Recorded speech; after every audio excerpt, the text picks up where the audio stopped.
120 שנות ציונות ו64 שנות עצמאות רצופים כולם במלחמות, במאבקים על קיומנו. ניסינו ליצור בערב הזה מין ציר זמן היסטורי וציר זמן אישי, החל ממלחמת העצמאות ועד מלחמת לבנון, וזאת באמצעות סיפורים אישיים ושירים המבטאים את התחושת המשתתף המספר מנקודת המבט האישית מחד ואת המצב במדינה באותה תקופה מאידך. נזכור הערב את הנופלים כולם, ובנינו וחברינו יספרו מה ראו עיניהם, מה הרגישו, מה עשו בקו האש או המאבק. סיפורם הוא אחד מהחוויות המלחמה האישיות כפי שנצרבו בנפשם ואשר לא תיתן את ליבם לשכוח. אנו ניתן להם היום את האפשרות לספר לנו את שעבר עליהם, על הנופלים ועלינו.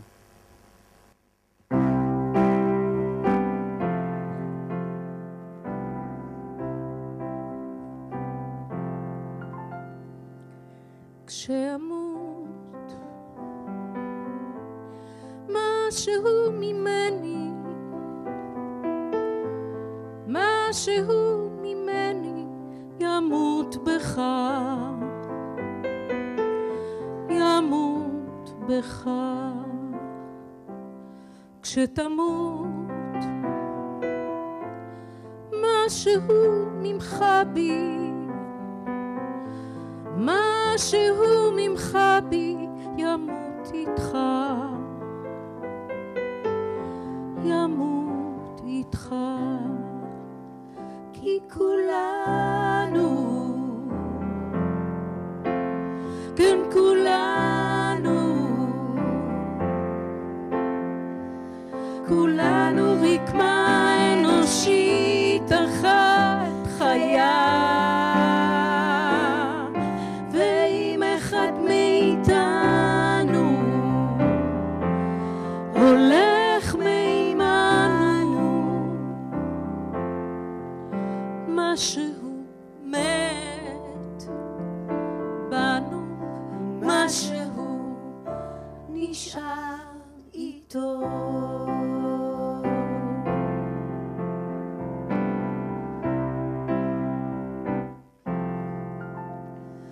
אם נדע איך להגיע, איך להגיע את האיבה, אם רק נדע, אם נדע להשקיע את זמנו, אם נדע להשקיע על אף עלבוננו, לומר סליחה, אם נדע להתחיל מההתחלה. כי כולנו, כן כולנו, כולנו רקמה אנושית אחת חיה, ואם אחד מאיתנו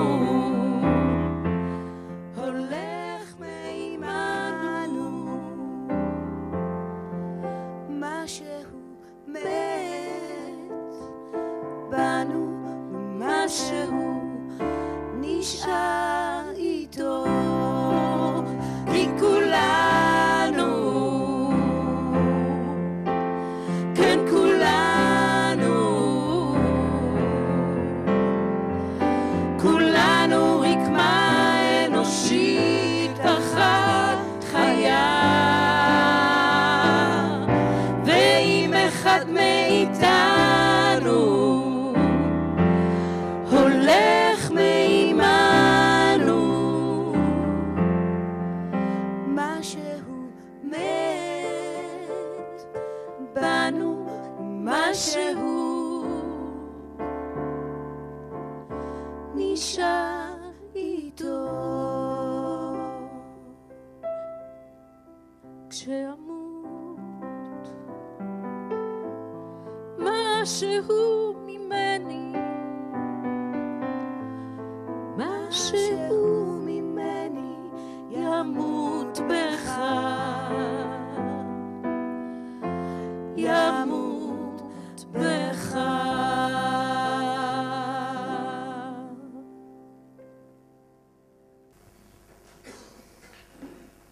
יותר מ-80 שנות היאחזותנו בעמק הזה שזורות בנכונותנו להיאבק על עצם קיומה, על עצמאותה. חיים ברוק, החלל הראשון במניין נופלינו, נורה בגבו עת חזר מליל שמירה בתל עמל בי"א באדר תרצ"ז, והוא בן 23. בדמו כתב: קשה למות בגיל כל כך צעיר, אבל הכל למען חירותנו. בכך טבע את המשך קורותינו, עלה לישראל ב-1936 והצטרף לקבוצת החוגים במעיין חרוד. מרדכי הלוי. מרדכי הלוי, בנם של שרה ויוסף, עלה מרוסיה בגיל 9 עם משפחתו ארצה. הצטרף לקבוצת החוגים במעיין חרוד. בבית השיטה עבד בפלחה, וכן עסק בין השאר ברכישת מכונות חקלאיות ובהרכבתן. חבר ההגנה, מוכר ומכובד על ידי ערביי הסביבה. כבר ב-1940 התחיל ללמוד דאייה בכלוב התעופה תחת חסות ההגנה, כהכנה לחיל האוויר העתידי. שנה לאחר מכן הוזמן לטיסת רענון בדאון מסוג צ'ייקה. בט"ו באב תש"ב, תוך כדי טיסה מעל גבעת המורה שבעמק יזרעאל, התנגש בסלע בולט והתרסק. הניח אישה, חברתנו התי בר, תינוק אלון, הורים, אחים ואחיות. מלחמת העצמאות. בתש"ח, לפני 64 שנים, פרצה המלחמה להגשמת החלום הציוני, מלחמת העצמאות, שהייתה הארוכה, העיקשת ומרובת הקורבנות במלחמות ישראל. היה זה ניצחונם של המעטים על הרבים, בכוחה של האמונה שזו ארצנו היחידה, שאין ברירה, שאין לנו ארץ אחרת. דוד שמש, בן חדווה ויעקב, הגיע לבית השיטה מבגדד בעקבות אחיו נעים. עם פרוץ מלחמת העצמאות הצטרף ליחידת המסתערבים של הפלמ"ח. יצא למשימה נעלמה ביפו הערבית, ממנה לא שב. רק בשנת 2004 זוהתה גופתו, והוא הובא לקבורה בבית העלמין הצבאי בהר הרצל. בן 18 היה בנופלו. הקרב על הגלבוע. טרם כינונה של המדינה, במערב להגנת המחצבה על הגלבוע, כשהם ממלאים את צו אחוות הלוחמים, נפלו 7 מבני העמק, וביניהם 4 מחברינו, בנינו.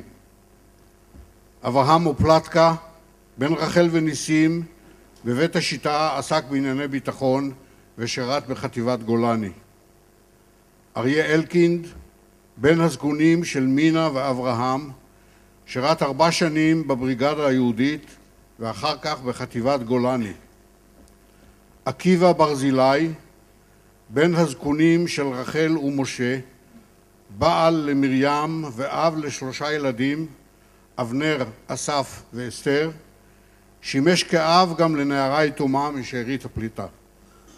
הגיע לקבוצת החוגים ב-1933, נער מחונן ומסוגר מטבעו, מראשוני הפלמ"ח, פעיל בנושאי ביטחון בעמק ומקים המחברת בבית השיטה, בן 34 בנופלו.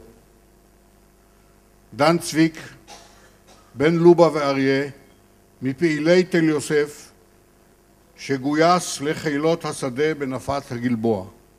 היה מפקד מצטיין ומסור לחייליו. בן 19 היה בנופלו.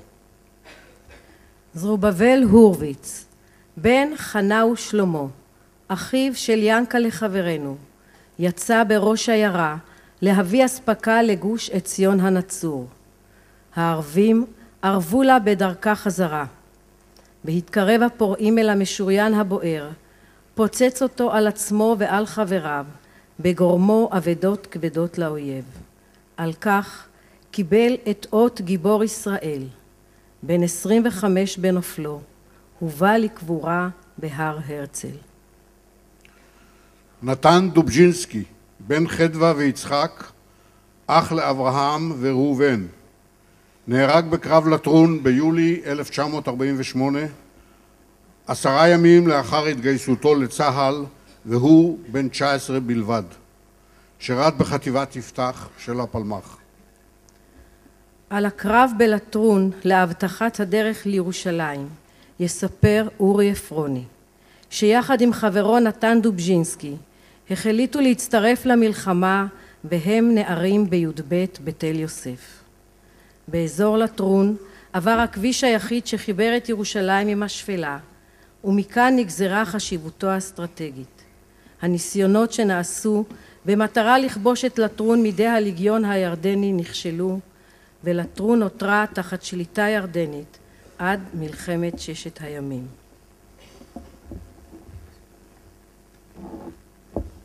ממלחמת השחרור יש לי זיכרונות רבים, אבל אירוע אחד נחרט בזיכרוני יותר מכולם. היה זה ביולי 1948 בחזית לטרון. כחודש לפני הקרב החלטנו, אורי טל, נתן דובז'ינסקי ואנוכי, להצטרף למלחמה ולהתגייס למרות שעוד לא סיימנו את הלימודים. שלושתנו בני תל יוסף, תל יוסף הייתה כבר אז מעבר למכסת הגיוס, אספת הקיבוץ השאירה לנו להחליט על גיוסנו באופן אישי. למחרת נסענו נתן ואני בג'יפ של אסף שמחוני, שגם הוא מתל יוסף, שהוא היה המג"ד של הגדוד הראשון של הפלמ"ח. נסענו איתו לסרפנד ושם צורפנו להכשרת גבע במחלקה בפלוגה ב'. כשהגענו התחילה הפוגה ראשונה שהוקדשה כולה לאימונים. תוך 10 ימים סיימנו את האימונים והוכרזנו ככשירים למרות שאפילו לא חוילנו באופן רשמי.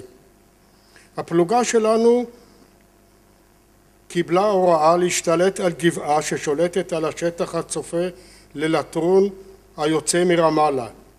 בלילה יצאה הפלוגה שלנו לגבעת שילטה, שם התבצרנו, חיכינו לבוקר שיעלה. למחרת היה זה הבוקר הנורא מכל. הסתבר שהתמקמנו בלילה בסמוך לכוח ירדני שכלל משוריינים, מרגמות וחיילים רבים. הייתה זו טעות מודיעינית נוראה. כמו שזיהו אותנו, החלו הירדנים לתקוף אותנו עם משוריינים, מקלעים, וריססו אותנו ואת כל השטח. סיקו המ"פ, שהיה מופתע, נתן מחוסר ברירה פקודת נסיגה. הנסיגה לא הייתה מאורגנת וכל אחד נלחם על נפשו וחיפש דרך להגיע ליער בן שמן, ממנו יצאנו יום קודם. כל העת הירדנים מזנבים בעקבותינו, יורים בלי הפסקה. הגעתי ליער בן שמן דרך שדה תירס שחיפה עליי בלי כוחות ובחום נוראי של 18 ביולי. חיפשתי את נתן, אך הוא לא נמצא. רק מאוחר יותר התברר לי מה קרה באותו יום. מתוך 82 חיילי הפלוגה, 45 נהרגו באותו בוקר. גופותיהם נשארו בשטח, וביניהם גם גופתו של נתן שנפל, וזאת פחות מחודש לאחר שהתגייסנו. לאחר ההתארגנות ביער בן שמן הוטלה עליי משימה בלתי אפשרית ובלתי נשכחת, כמו על שאר השורדים, והיא לחזור ולספר אישית למשפחות החללים את שקרה בקרב. זה היה קשה יותר מהקרב עצמו. נסעתי הביתה לבד, ניגשתי בעצמי לדירת חדווה ויצחק כדי לספר להם מה קרה. כמו שנכנסתי הם כבר הבינו, הם ביקשו לדעת כל פרט מאותו יום, לרבות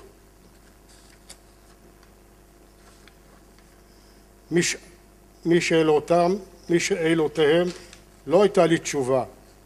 זה היה איום ונורא. חדווה לא יכלה לבשורה הקשה וכעבור מספר חודשים נפטרה. אני המשכתי את המלחמה.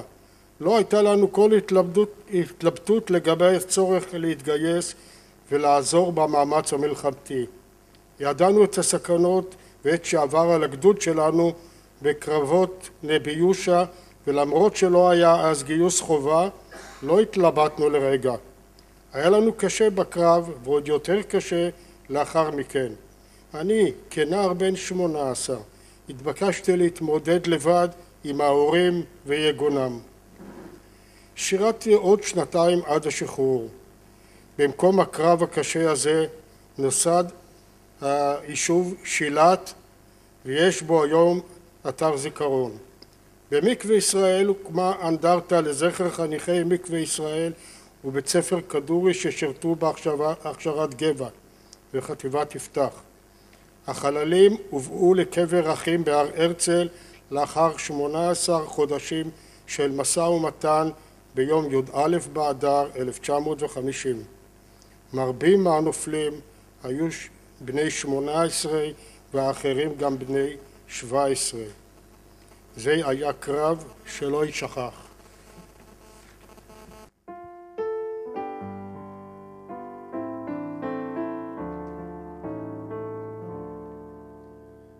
פה אני עובר, ניצב ליד האבן, כביש אספלט שחור, סלעים ורכסים. ערב את יורד ורוח ים נושבת, אור כוכב ראשון מעבר בית מחסיר. באבל וואד, הנצח זכונה את שמותינו, שיירות פרצו בדרך אל העיר, בצידי הדרך מוטלים מתינו, שלד הברזל שותק כמו ראי. פה רתחו בשמש זפת ועופרת, פה עברו לילות באש וסכינים, פה שוכנים ביחד עצב ותפארת, משוריין חרוך ושם של אלמוני. באבל וואד, לנצח זכונה את שמותינו, שיירות פרצו בדרך אל העיר, בצידי הדרך מוטלים מתינו, שלד הברזל שותק כמו ראי.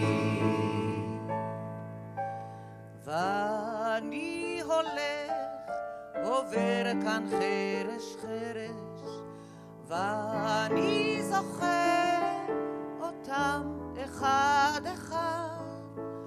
כאן לחמנו יחד על צוקים ותרש, כאן היינו יחד משפחה אחת. באבל וואד, לנצח זכונה את שמותינו, שיירות פרצו בדרך אל העיר, בצידי הדרך מוטלים מתינו, שלד הברזל שותק כמו ראי. עוד אביב יבוא ורקפות תפרחנה, עוד אם כלנית בהר ובמורד, זה אשר ילך בדרך שהלכנו, אל ישכח אותנו, אותנו בבל וואד.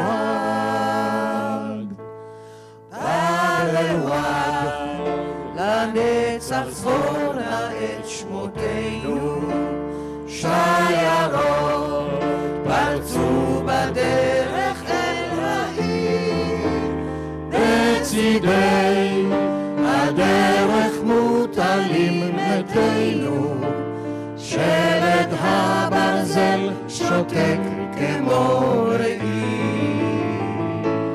בבל וואד, לנצח זכור נא את שמותינו, בבל וואד, בדרך אל העיר.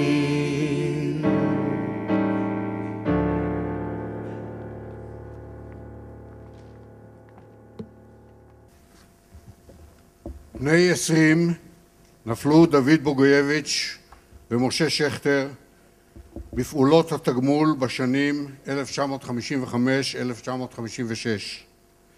פליטי שואה שעלו לארץ על סיפונה של אוניית המעפילים יציאת אירופה והתחנכו אצלנו בקבוצת אורן.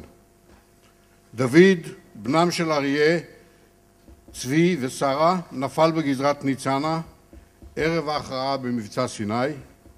משה, בנם של זאב ובת שבע, נפל שנה אחר כך בחוסן על משמר ירושלים. אורי מייזלס, בנם של אלזה ורפי, שירת בחיל השריון. אורי נהרג בתאונה ערב מבצע קדש בשנת תשי"ז, והוא בן 22. בסתיו 1956 יצאה המדינה הצעירה למערכת סיני, שלימים כונתה אף מבצע קדש, מלחמת מנע שנועדה לשבש יוזמה מצרית להתקפה. בקרב המיתלה נפל עמנואל קליימן, אחיה של שולה עפרוני, שהצטרף כנער לקבוצת אורן. חבריו לכיתה כתבו במלאת שנה למותו. בסיני היו מאורעות עצומי רגש. מאות החללים היו פזורים בצידי הדרך, חלליהם וחללינו. הם שתקו החללים, שתיקה נוראה. יונה ירחי, בן אליהו ומיכל, היה בן 40 בנופלו במלחמה זו בקרבות אבו עגלה. השאיר אישה, רינה ו4 ילדים, נורית, עמיחי, חנה ושושי. כקצין המודיעין החטיבתי היה על זחל הפיקוד שעלה על מוקש בציר אוג'ה אבו עגלה. יונה היה בין הנפגעים והוא עמס על אלונקה, אך ביקש שיקחו את חברו תחילה, וכך נשאר בשטח, ורק כאשר נכבש המשלט כעבור יומיים, מצאו אותו ללא רוח חיים. במיתלה נפצע יגאל רימון, בנם של שרה וחיים, אח של דושו, בן קבוצת זית. 21 שנים נשא רסיסים בגופו, ממעיט בעניין מחלתו, ממשיך את חייו כרגיל, איך שהוא יכול, כמה שהוא יכול, עם יד, בלי יד. הוא נפטר מפצעיו בשנת 1977, בן 40, מותיר אחריו את מילכה אשתו ואת 3 ילדיהם, רן, ליאת ותום.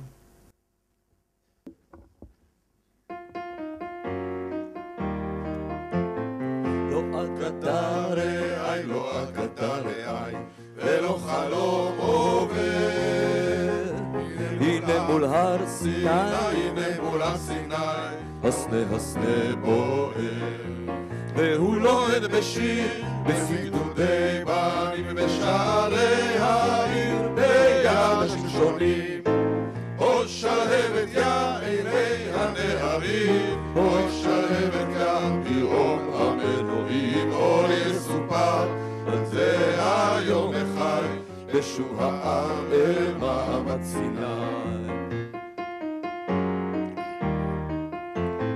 רעי זה לא חלום, רעי אי זה לא חלום ולא חזיון עוזר מאז ועד היום בוער הספר לוהט בזמר אור בלבבות הער של נערי ציון ברך ישראל אוי שלהבת יא עיני הנערים אוי שלהבת יא ברום המנועים אוי יסופר על זה היום החי אשוב העם אל מעמד סיני לוהט בזמר אור בלבבות הער של נערי ציון ברכב ישראל אוי שלהבת יא עיני הנערים אוי שלהבת יא ברום המנועים אור יסופר על זה היום החי לשוב העם אל מעמד סיני.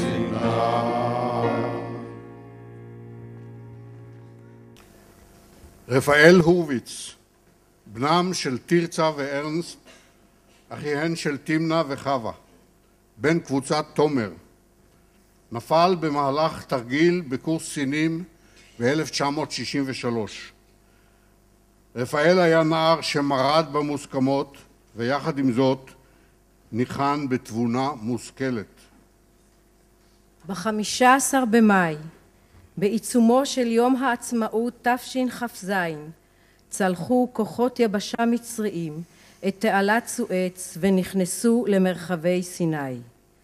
שוב ניצבה מדינת ישראל בפני איום ממשי של צבאות מדינות ערב, סוריה ולבנון מצפון, ירדן ועיראק ממזרח ומצרים מדרום. בתום 3 שבועות של המתנה דרוכה, של מאמצים דיפלומטיים בלתי נלאים להימנע ממלחמה, במשך 6 ימי קרבות נכבשו השטחים שאיחדו את הארץ ופילגו את העם. בקרב על תל פחר בגולן נפל אברהם עמר, בן למרדכי וזוברה, והוא בן 28. בן קבוצת דרורים, הניח אישה, דבורה, ושני ילדים, פלג ואורן. שיאה של מלחמת 6 הימים היה איחוד ירושלים. עוזי אילת, שלחם בקרב לשחרור ירושלים, יספר על חוויית המלחמה שלו. ירושלים עד 67, מהי בשבילי אז ומאז. אני קורא קטע מנייר שכתבתי בשנה שעברה בהזכרה הגדודית השנתית, אותה אנחנו מקיימים בירושלים מדי שנה. הדברים קוצרו והותאמו לערב זה.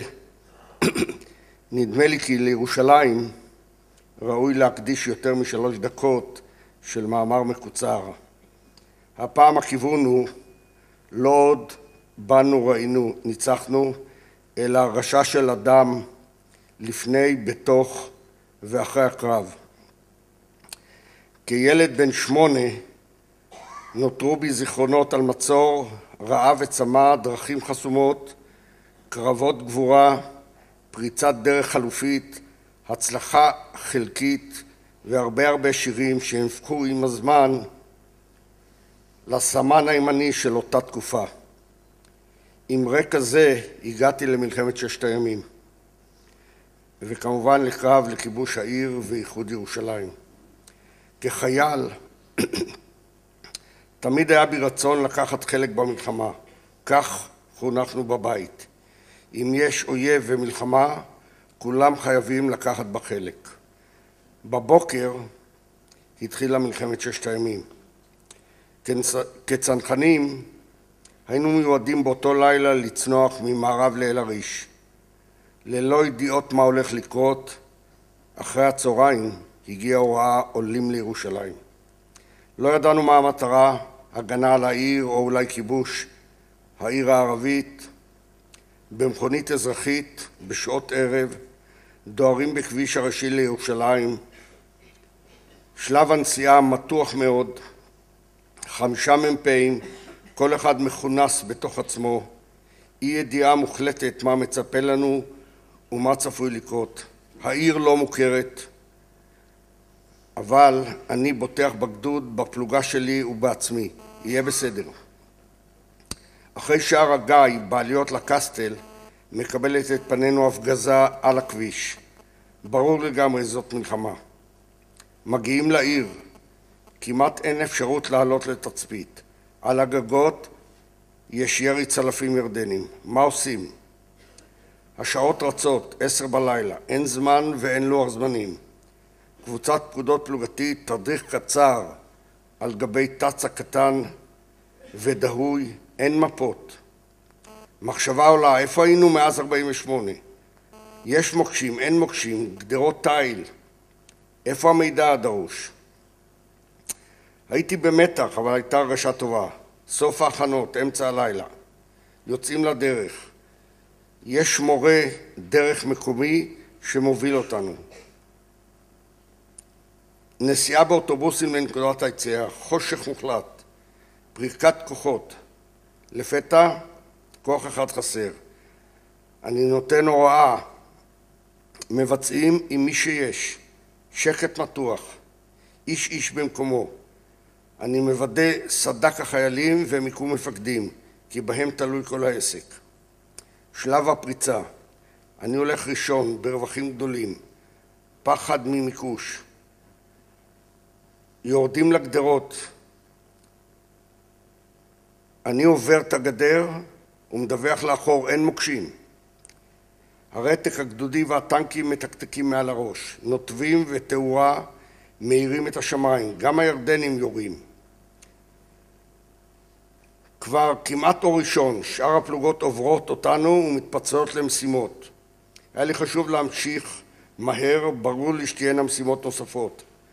הידיעות על כמות הנפגעים לא הגיעה עדיין. ההרגשה טובה, בעיקר מכך שאין לפלוגה נפגעים. אור ראשון, מצב הרוח בסדר. בוקר, מ"פ ג' נפצע. מוישה פלד שלנו, סגנו, תופס פיקוד על הפלוגה.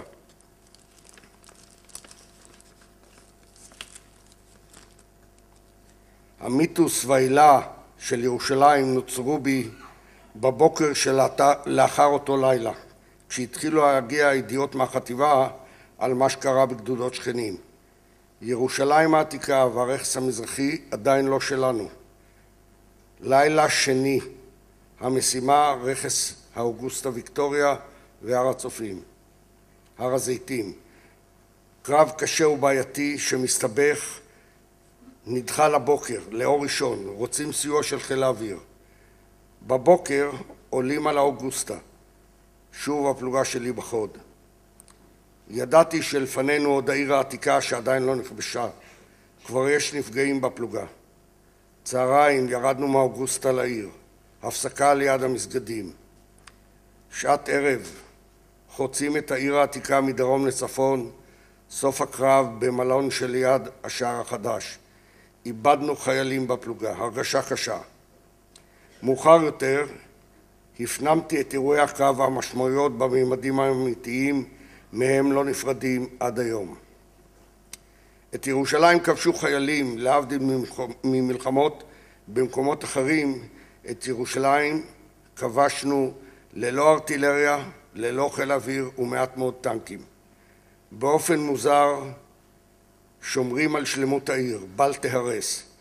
הקרב עלה ביותר מ100 נפגעים, מאות רבות של פצועים בפחות משתי יממות.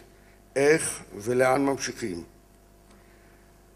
אמת, הייתה גאווה מסוימת להשתייך לקומץ של מאות לא רבות של חיילים שלקחו חלק בקרב לשחרור ירושלים. היינו שותפים לרגע היסטורי של איחוד העיר. הרגשת התפעמות הזו התעצמה עם זרם האזרחים שנערו בבוקר היום השני מירושלים המערבית למזרחית.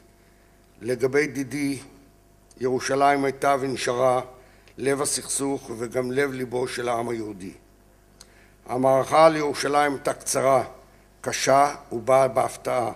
לא היינו מספיק מוכנים לקרב מהסוג הזה. לקחו בה חלק רבים וטובים, וביניהם חלק משלנו. אני אזכיר שמות. יגאל שפר, שזכה להניף את דגל ישראל מעל הכותל, דורון פורט בקרב על גבעת התחמושת, מוישה פלד ממש לידי, מאיר כאורי, יורם איינמן, יוסי אסף, שרגא, שאול חוגים, נתן שונרי וחיילי הסיירת שלו שהצטרפו אלינו ביום השני, נמרוד, אילן, יואל, אבישי, יפתח גלעד. אם שכחתי מישהו אני מבקש סליחה, כולם שלנו. זהו הקרב שלי בירושלים. אני רוצה להעיר עוד דבר שלא שייך לכתובים. אל הערב הזה ושכמותו למען הדורות הבאים יש להתייחס ביראת כבוד וקודש.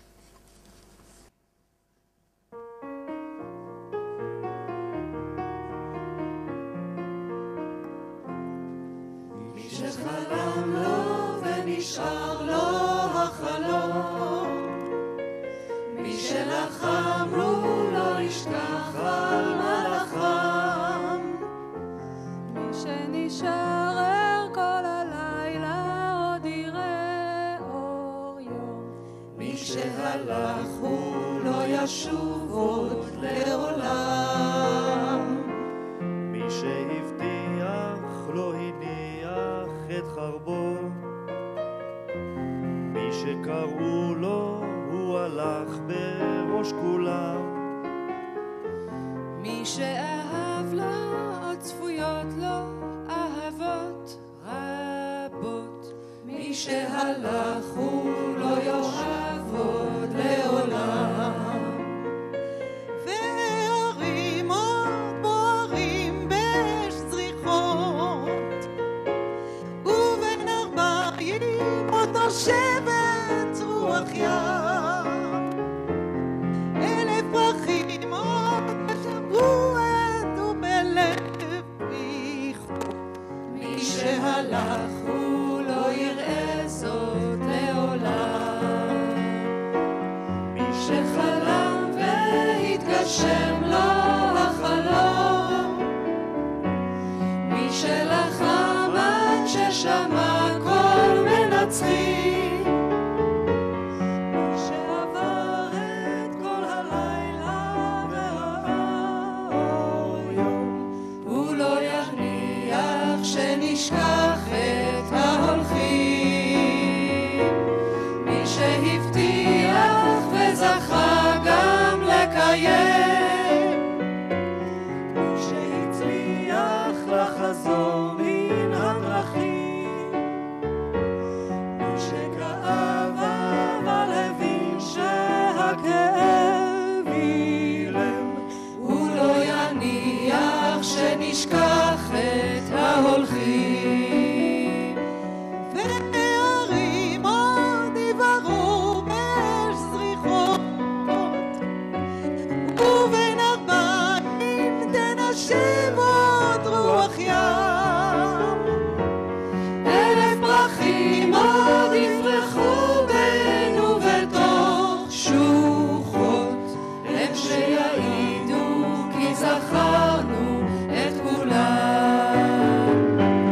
והערים עוד יבערו באש זריחות, ובין ארבעים תנשב עוד רוח ים, 1000 פרחים עוד יפרחו בנו בתוך שוחות, הם שיעידו כי זכרנו את כולם.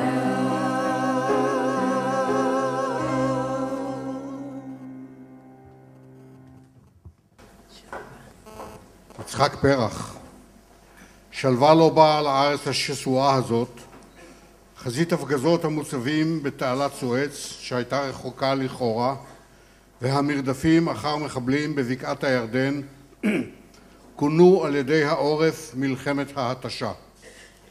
יצחק פרח, בנם של זלמן ודיטה, אח ליותם, בוסמת ועופר, בן קבוצת ארז, נפצע בעלות רכבו על מוקש בעת שירות מילואים בבקעת הירדן.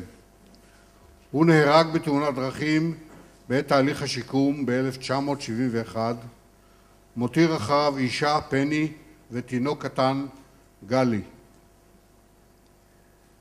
והארץ לא שקטה.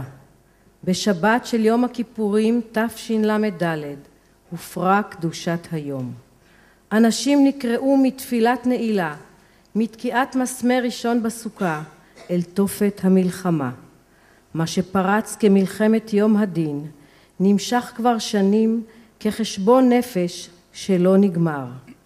דומה כי ההפתעה, ההלם, לימים המחדל, פגעו בחוסן הפנימי, בגאווה הלאומית, בתחושת הביטחון. בית השיטה שכלה 11 בנים וחברים. ביתנו דמם והיה לאחר. דומה שהאובדן קטע את צמיחתנו אנו. המשפחות איבדו את יקיריהן לבלי שוב, והחברה לא הסכינה עם החלל העמוק שנפער בקרבה.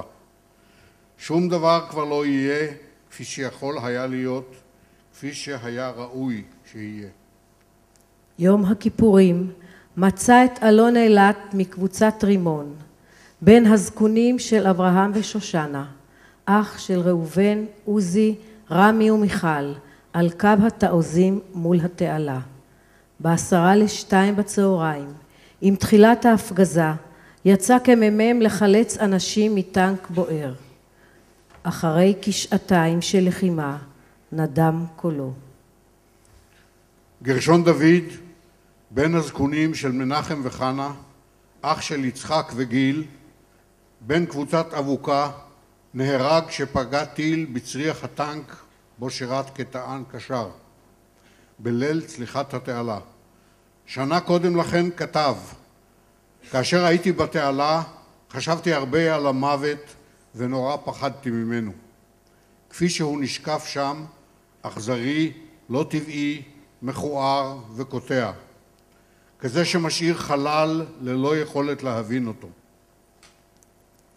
את יחיאל שונרי, בנם של רחל ואיזי, אח של נתן, נעמי וחבי, בן קבוצת הדס, מצאה מלחמת יום הכיפורים בעיצומו של מימוש חלומו לטייל בחו"ל.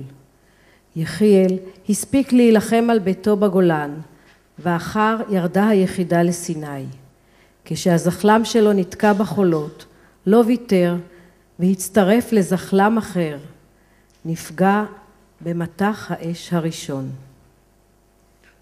מיכה גולדמן, מיכה בן קבוצת חצב, בנם של יפה ובנש, אח של רוחי ואורי, נפל למחפורת עם התחלת התנועה בליל הצליחה. מיכה הצליח להרכיב את הזחל ולהדביק את שאר הטנקים. בדרכם נקלעו במערב של המצרים. מיכה נפצע קשה ונפטר מפצעיו. אלי רחמים, בנם של ויקטוריה ומנחם, הצטרף לקבוצת חצב. במלחמת יום הכיפורים שירת אלי כתותחן בטנק מ"פ ברמת הגולן. הטנק שלו השמיד טנקים סורים רבים ובלם כוחות עדיפים. ביום השלישי לקרבות נפל בקרב על תל אל אחמר. משה שחורי, בנם של שרה וליטה, אח של דליה וסמדר, בעלה של שלומית, בן קבוצת כפירים, נשלח לחזית הדרום וצורף לפלוגת שריון כקצין תצפית קדמי. הטנק שלו ספג פגיעה ישירה ונותר שרוף בשטח ההפקר שבין הצבאות. לאורך שבועות המשיכה שלומית לשלוח לו חבילות ולכתוב לו, וממך אין כלום, וגם לזאת כבר לא עומד לי הכוח. משה הוכרז כנעדר, ולאחר שזוהה כחלל, הובא לקבורות בהר הרצל.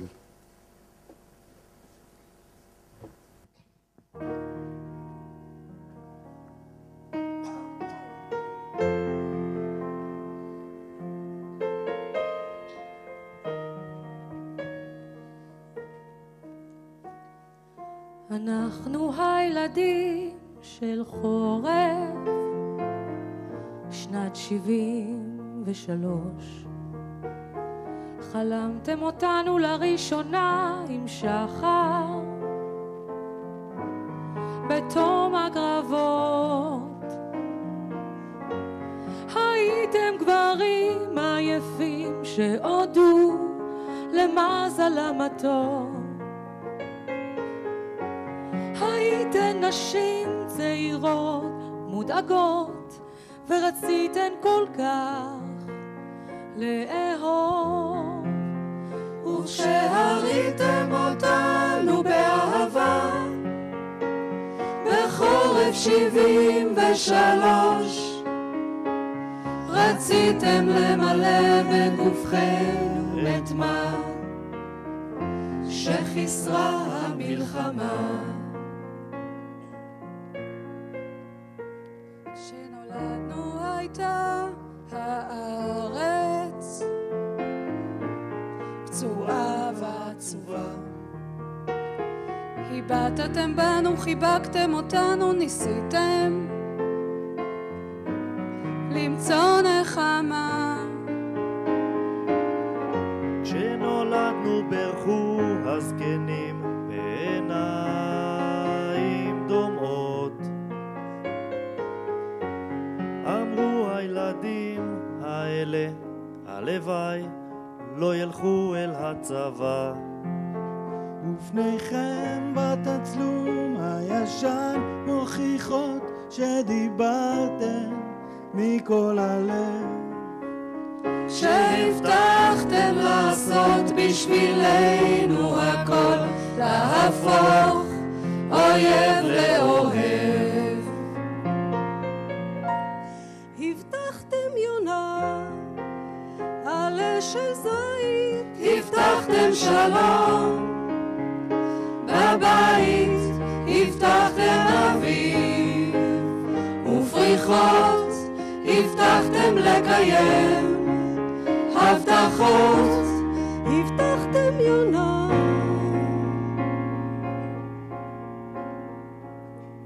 אנחנו הילדים של חורף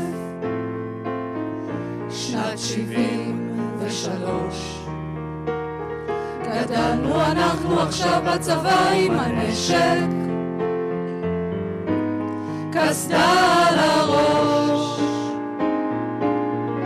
גם אנחנו יודעים לעשות אהבה, צוחקים ויודעים לבכות, גם אנחנו גברים, גם אנחנו נשים, גם אנחנו חולמים תינוקות, ולכן לא נלחץ, ולכן לא נדרוש, ולכן לא נאיים. כשהיינו קטנים אמרתם הבטחות צריך לקיים, אם דרוש לכם כוח ניתן, לא נחסוך, רק רצינו ללחוש. אנחנו הילדים של החורף ההוא שנת 73, הבטחתם יונה עלה של זית, הבטחתם שלום בבית, הבטחתם אביב ופריחות, הבטחתם לקיים הבטחות, הבטחתם יונה עלה של זית, הבטחתם שלום בבית, הבטחתם אביב ופריחות, הבטחתם לקיים הבטחות, הבטחתם יונה.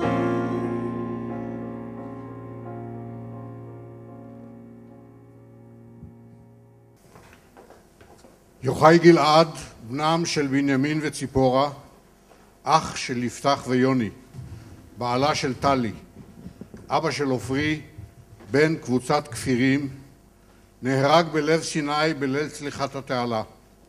את מרבית שירותו הצבאי עשה בחצי האי הזה, אותו כינה ארץ זרה.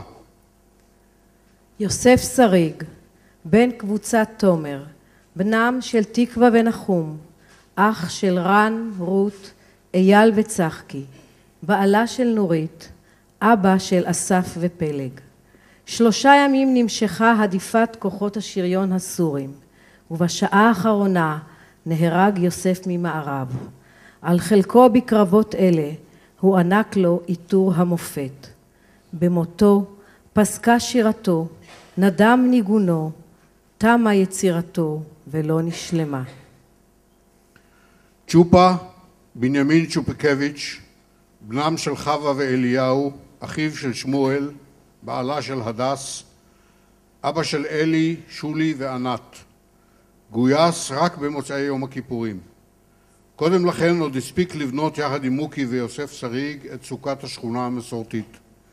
בערב סוכות, ברמת הגולן, ספג הנגמ"ש שלו פגיעה ישירה במכל הדלק ועלה באש. למשפחתו המורחבת, משפחת פלד, היה צ'ופה אח וחבר. דני פלד. במלחמת יום הכיפורים הוצבה יחידתו של דני פלד בבקעת הירדן. דני, בנם הבכור של יעל וחיים, אח של אורי, גדי וורדה, בעלה של חנה ואבא של רן, הצטרף כחייל פשוט ליחידת הצנחנים שירדה לחזית התעלה למרות שהיה קצין. ליד החווה הסינית נפגע דני ונהרג.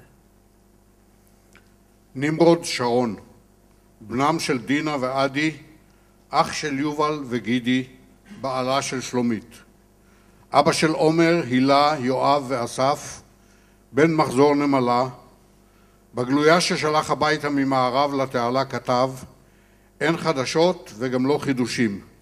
מאמינים בכוחנו וניצחוננו, נתראה בקרוב כמו תמיד. בערב הפסקת האש, ברגע נדיר של מנוחה, נהרג בזלדה. באמצעותה הציל רבים. על כך הוענק לו עיטור העוז. על הקרב בחווה הסינית כתב נתן שונרי. מצבת אש מרחפת מעל המקום לזכרם של 5 מבני בית השיטה שנפלו באותו לילה. יוחאי בצומת, גרשון מדרום לה, מיכה מצפון ודני ויחיאל ממזרח. כולם במרחק עין זה מזה. גיל דוד, שהשתתף בקרב, יספר על הקרב בחווה הסינית.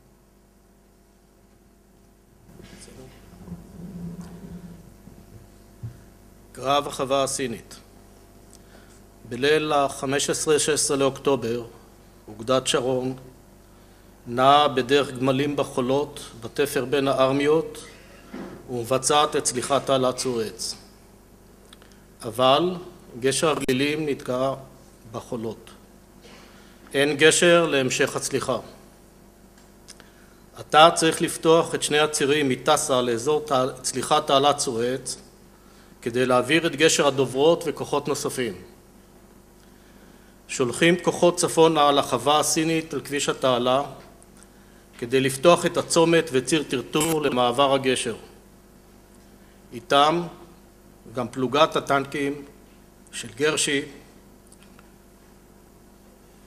המחלקה שלו בחוד, 100 מטר לפני הצומת, מטח סגרים ונונטט, ו3 הטנקים עולים באש. עכשיו שולחים את גדוד הסיור של נתן שונרי לחווה הסינית, לפתוח את הצומת וציר טרטור למעבר גשר. הגדוד של נתן נע ממערב למזרח תחת אש כבדה ורובם נפצעים או נהרגים. אנחנו, חטיבת הצנחנים הסדירה 35, ערוכים באבו רודס ואמורים באותה עת לצלוח עם מסוקים ונחתות את מפרץ סואץ. עם בוקר שינוי משימה. אנחנו מוטסים לרפידים וטסה. המשימה, לפתוח את הצירים באזור החווה הסינית מטסה שבמזרח אל אזור הצליחה למעבר גשר הרפסודות. צהריים, נתן שונרי מופיע, פניו פיח של קרב, שואל, מה משימתכם? עונה לו, משימתנו לחסל ציידי טנקים כדי לפתוח את הצירים. נתן אומר, נלחמנו שם הלילה, תיזהרו, יש שם מתחם אויב גדול ביותר, אש תופת, גם אחי יחיאל וגם דני פלד בין ההרוגים. ערב קבוצת פקודות. המשימה, החווה הסינית. להתפרס לחיסול חוליות ציידי טנקים כדי לפתוח את הצירים להעברת הגשר. מתחם אויב גדול, ציידי טנקים בלבד. אני, קצין האג"ם החטיבתי, הצעיר והנמוך בדרגה, מול בכירי המפקדים והאלופים מתעקש שיש מתחם אויב גדול, כפי ששונרי אמר, ולכן צריך כוחות נוספים לביצוע התקפה חטיבתית ולא סריקה נגד ציידי טנקים. ובכל זאת ניתן את הפקודה. תתפרסו במקסימום פריסה לחסל ציידי טנקים. פקודה שתעלה לנו בדם רב ושהדיה יהדהדו עוד עשרות שנים. מקבלים שדר מרב אלוף חיים בר-לב. גורל הצליחה, המלחמה ועם ישראל עליכם. חייבים לפתוח את הצירים ולהעביר את גשר הדוברות לצליחה. חצות, נעים למשימה. אני בחפ"ק החטיבה שבראש הכוחות. עוברים את החולות, ליל ירח מלא, מישור סולינג לבן, כאילו יום. נפרסים בפריסה משטרתית המנוגדת לכל היגיון ומבנה תנועה צבאי, שקט מדברי. רואים זחלם שרוף, נעלי צנחנים, לוחמים של נתן שונרי. ממשיכים בתנועה. לפתע אש תופת מהגבעות השולטות עלינו. אלפי כדורים נוטבים בירוק, הפגזות ארטילריות. אנחנו במצב ובמבנה צבאי הגרוע ביותר. פרוסים חשופים וגלויים לגמרי על מישור הסולינג הלבן והירח המלא. ממש כברווזים בתוך שטח ההריגה. 2 סמלי מבצעים שלי נהרגים, אני חוטף רסיסי מרגמה בגב, אמון על 2 פציעות קרביות קשות ואנושות בעבר, מכיר כבר את הלם החדירה ומכת הברזל של הכדורים והרסיסים המפלחים את הגוף. מסתגל לכאבים, ממשיך בלחימה. הפקודה, לקום ולהסתער. מכנסים את המחלקות והפלוגות ומסתערים תחת אש תופת, לוחמים ומפקדים נהרגים ונפצעים, קרב פנים אל פנים, נקצרים אבל ממשיכים. אני מתווך את הארטילריה שלנו לסיוע. אש הארטילריה שלנו מתערבבת במטחי האש של האויב. קשה להבחין מה שלנו ומה שלהם. עם אור ראשון מגיע סיוע הטנקים שמסתערים, נפגעים ונסוגים. בחסות הלחימה שלנו הגשרים והכוחות מתחילים בתנועה על הכביש לכיוון אזור הצליחה. אנחנו מגן אנושי עבורם. ממשיכים ונחזים בשולי המתחם המצרי, המצרים נסוגים במקצת. לנו הרוגים ופצועים רבים רבים. המצרים מנסים לירות מעלינו על הכוחות הנעים על הכביש מערבה אל אזור הצליחה. אנחנו מונעים מהמצרים להיות אפקטיביים בירי. מקבלים פקודה להתקפל, לא מוכנים להתקפל. מצבנו גרוע ביותר, אבל לא סיימנו את המשימה, והכי חשוב, לא מוכנים להשאיר פצועים והרוגים בשטח. צהריים ה-17 באוקטובר ביצענו את המשימה. המחיר, 53 הרוגים וכ-140 פצועים.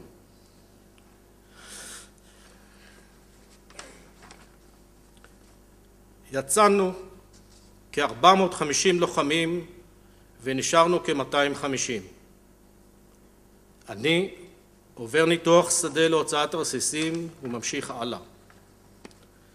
לקראת ערב עוברים על הגשר לצד המערבי של תעלת סואץ. אנחנו באפריקה. סופגים הפגזות קשות.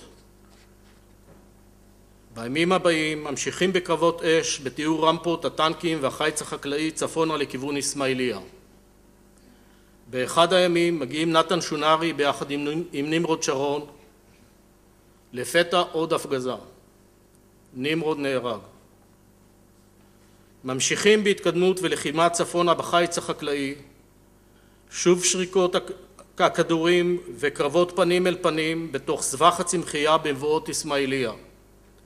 ואז הפסקת אש. סוף דבר, הקצחר נוחת, אומר לי, באתי להחזיר אותך לארץ. אחיך נפל. יש לך שני אחים? לא ידעתי.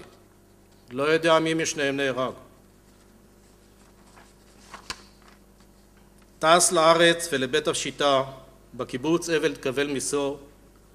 יודעים על 6 הרוגים, אני יודע שיש עוד הרוגים, נוצר לשון ולא מספר.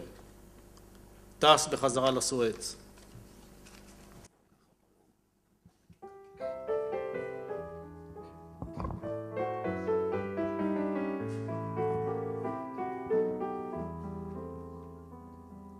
שדות שפוכים הרחק מאופק ועד סף, וחרובים וזית וגלבוע, ואל ארבו העמק נאסף ביופי שעוד לא היה כמוהו. זה לא אותו העמק, זה לא אותו הבית, אתם אינכם ולא תוכלו לשוב, השביל ממסדרה ובשמיים עית, אך החיטה צומחת שוב, אך החיטה צומחת שוב. מן העפר אמר העיריות עולות, ועל הדשא ילד וחלבו, מואר החדר וידים לילות, על מה שבו ומה שבליבו. זה לא אותו העמק, זה לא אותו הבית, אתם אינכם ולא תוכלו לשוב, השביל מסדרה ובשמיים עית, אך החיטה צומחת שוב, אך החיטה צומחת שוב.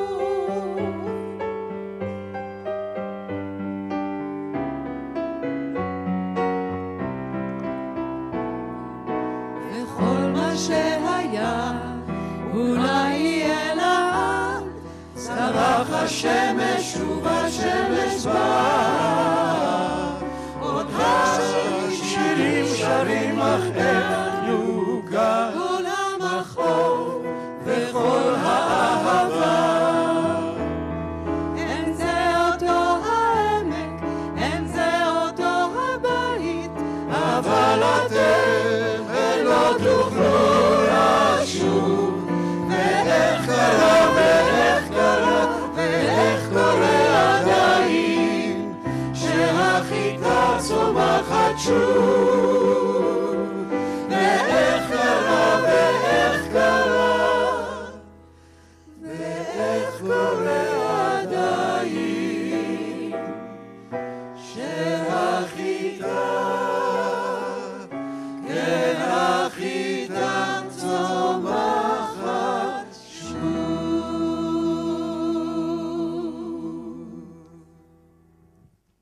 בסתיו 1984 נהרג יובל שמי, בנם של רותי ואהרון, אח של איריס ורם, בטיסת אימונים במילואים בהיותו בן 31.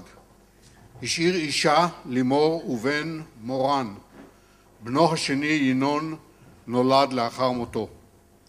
יובל היה מנושאי הזמר של קבוצת חצב. ביוני 1982 נכנס צה"ל ללבנון.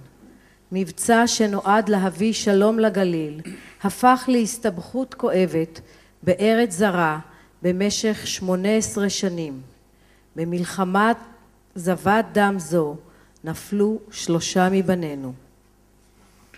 אורן שפר, בנם של שרה ונחום, אח של לילך ויואב, נקשר לבית השיטה ולמשפחה כאן. עת הצטרף לקבוצת חרצלת. נהרג מפיצוץ במוצב ברצועת הביטחון בלבנון, והוא בן 19. מרק הוכשטיין, באותה שנה, באביב 1985, נפצע קשה בהיתקלות עם מחבלים בלבנון. מרק הוכשטיין, בן לחנה ויוסף, אח לטובי ומיימי. 3 ימים נאבק על חייו עד כלות. מרק הגיע מוושינגטון לבית השיטה בפעם הראשונה למחנה קיץ, ושנתיים לאחר מכן עלה ארצה. ביולי 1993, בהיותו בן 21, נפל שחר רפאלי, בן קבוצת אשל, בנם של פנינה ודן, אח של עידית, אפרת, ורד וברק, בסוג'וד שבלבנון. על הקרב בצור יספר משה פלד שלחם במלחמה זו.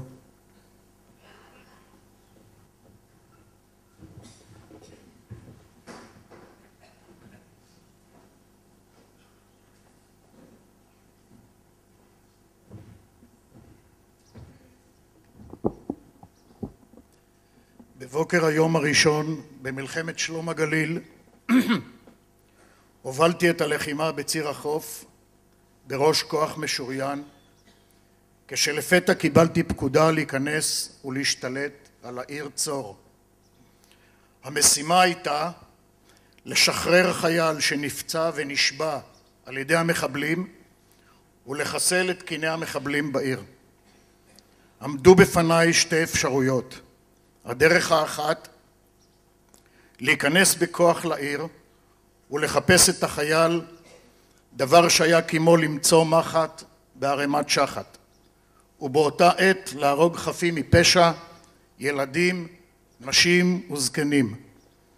הדרך השנייה הייתה לפעול לאט ובתבונה. פקדתי להעמיד את הטנקים בעמדות אש במרחק של 0.5 קילומטר מבתי העיר, כך שיהיו מחוץ לטווח טילי הנ"ט. לאחר שהתייצבנו בעמדות אש, הודענו במערכת כריזה לתושבי העיר שיש להם שעה כדי למצוא את השבוי ולהביאו אלינו, ומי מתושבי העיר שלא רוצה להיפגע, שיצא אל חוף הים. הצינים שבינינו גיחכו על תמימותי, אולם אני הייתי שלם עם ההחלטה. לאחר כשעה התקרבו 2 אנשים עם דגל לבן וביקשו להאריך את האולטימטום בשעה נוספת. היו אלה ראש העיר והאימאם. הסכמתי לבקשתם. כך נמשכו בקשותיהם להארכת הזמן עד לשעות אחר הצהריים. לאחר כ5 שעות התקבצו קרוב ל20,000 מתושבי העיר על חוף הים. הבנתי אז שגם אם ניכנס לעיר בכוח, זה יהיה במינימום נפגעים. נתתי לאנשיי תדריך אחרון לכניסה לעיר באש טנקים וארטילריה, כשלפתע ראיתי אמבולנס מתקרב אלינו. הוא עצר כ200 מטר לפני קני הטנקים. דלתותיו נפתחו וירד ממנו חייל צה"ל פצוע וחבוש, מובל על ידי 2 אנשי רפואה שהחזיקו לחייל את שקיות האינפוזיה. יגאל שפר היה זה שקפץ מנגמש הפיקוד, קיבל את החייל הפצוע והובילו אל רכב הפינוי. נשמנו לרווחה. מטרתנו הושגה. הצלנו את החייל השבוי והשתלטנו על העיר צור ללא שימוש באש וללא נפגעים. כל זאת הודות לשיקול דעת נבון ולהחלטה שלא הייתה פופולרית ודרשה אומץ ואורך רוח, שמקורם בערכי היסוד עליהם גדלנו ועליהם אנו מצווים לשמור גם בעיתות מלחמה, עד כמה שזה נשמע אבסורדי. טוהר הנשק וקדושת החיים.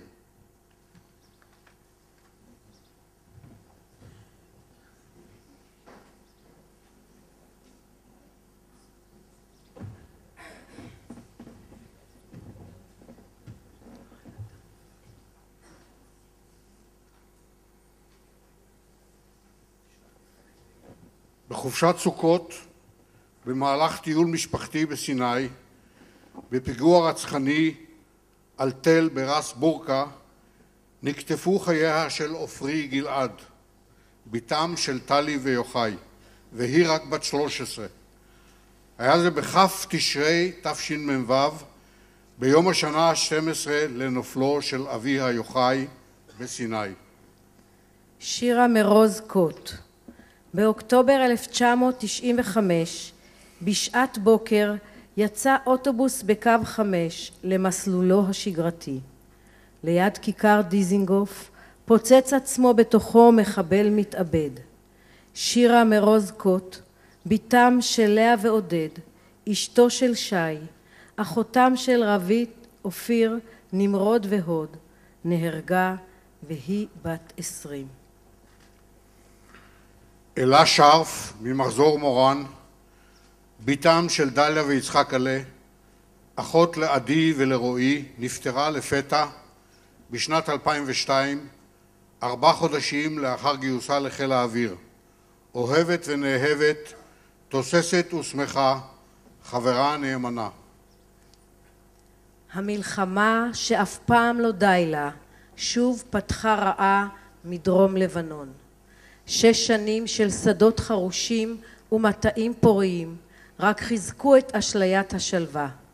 חטיפתם של 2 חיילים והפגזת יישובי הצפון הלהיטו את הקיץ. 33 ימים נחשפו מיליון אזרחים למתקפות טילים, וכוחות סדיר ומילואים שוב מצאו עצמם בקרב יבשתי, מטהרים קיני מחבלים. יותם לוטן, בנם של בתיה ואמיר, אחיהם של אופיר ורותם, בן קבוצת סביון, הגדיר עצמו שריונר, מ"פ במילואים, גדוד 82, חטיבה 7. גויס למלחמה עם חזרתו מטיול בטורקיה עם חניכיו מעין חרוד.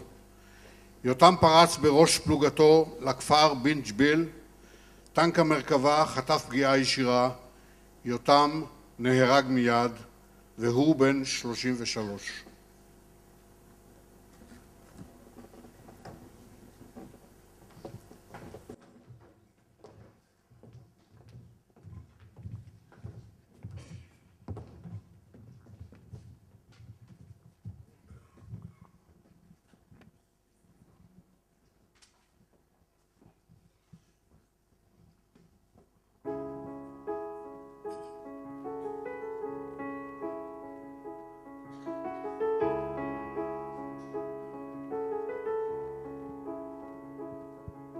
יש רגע קצר בין אדר לניסן, שהטבע צוהל בכל פה, הוא שופע חיים שיכור ומבוסם, איך שיופי יכול לרפא.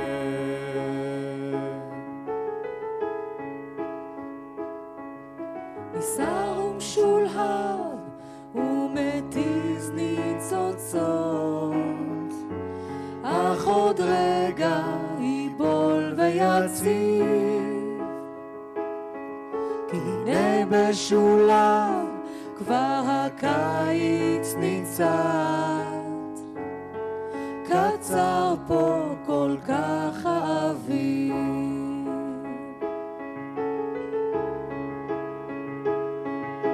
קצר וחטוף ושובר את הלב, לחשוב שהוא תכף ידח, מבטו רק נפקח אך התחיל ללבלב, רק ניתן לי ותכף נלקח, רק ניתן לי ותכף נלקח.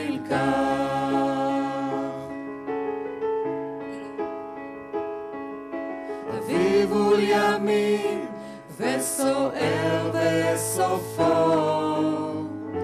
כבר כתוב בעלי ניצניו, אבל הוא מסתחרר כפרפר במעופו,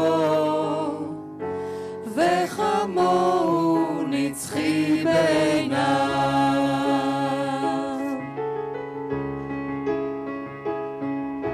קצר וחטוף ושובר את הלב, לחשוב שהוא תכף ידעך, מבטו רק נפקח, אך התחיל ללבלב. רק ניתן לי ותכף נלקח, רק ניתן לי ותכף נלקח.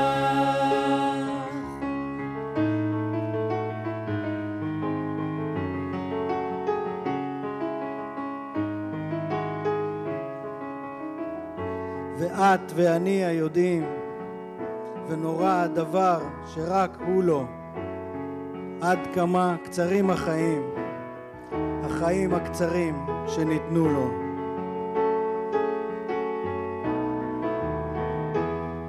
נדיב ונסער ומכאיב, קצר פה כל כך אביב.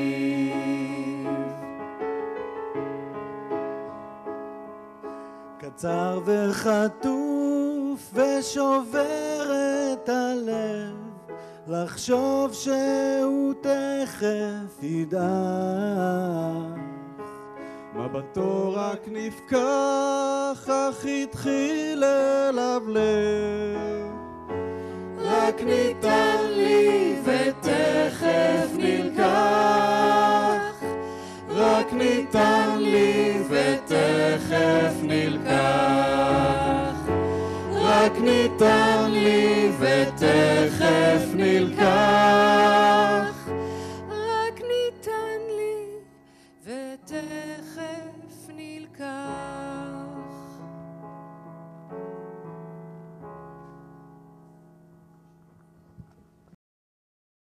למעלה מ100 שנים נמשך סיפור האהבה הזה והמיוסר שלנו עם הארץ הזאת.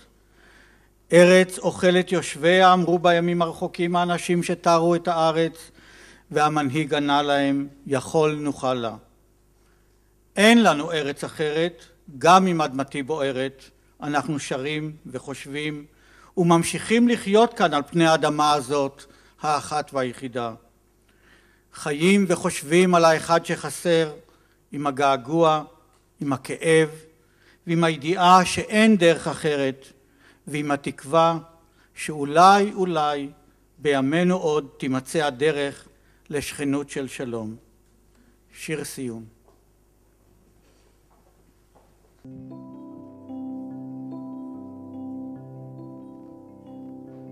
אני מביט מהחלון, וזה עושה לי די עצוב.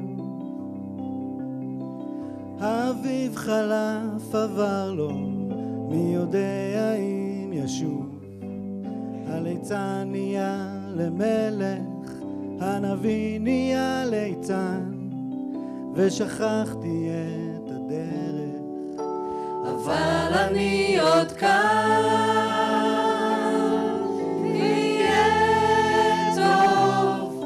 יהיה טוב, כן, לפעמים אני נשבר, אז הלילה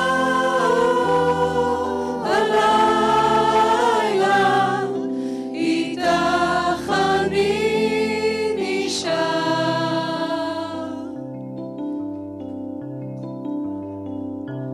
ילדים לובשים כנפיים ועפים אל הצבא,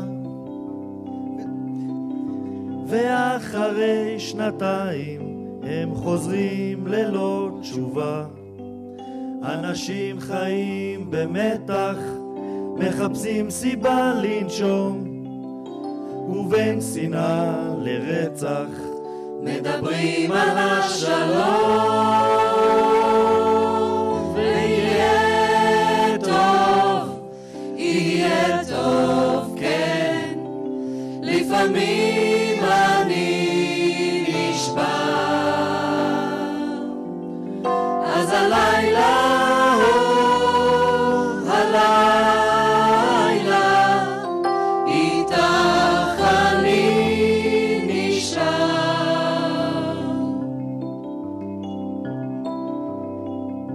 שם למעלה בשמיים עננים לומדים לעוף,